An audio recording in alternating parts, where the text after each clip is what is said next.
Again, after claiming to be the good shepherd, Jesus doubles down and makes some other claims. Now, what does he say?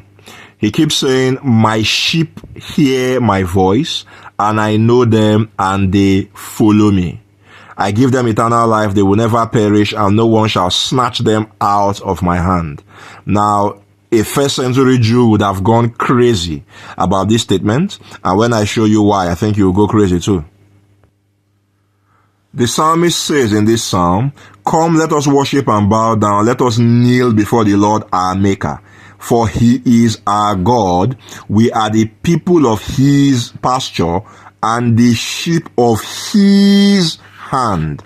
So when Jesus says, my sheep, Israel understands that they are the sheep of God's pasture and the sheep of God's hand. Remember that word hand, that will become important.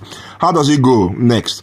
It says, if you hear his voice, do not harden your heart. So when Jesus says, my sheep hear my voice, he's placing himself as God in this psalm and saying Israel should be hearing his voice because he is their God and they are his sheep.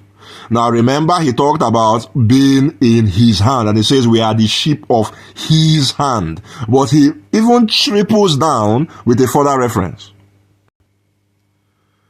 In the Song of Moses, Deuteronomy 32, God teaches Moses this song, and he says at this point, see now that I, even I am he, there is no God beside me.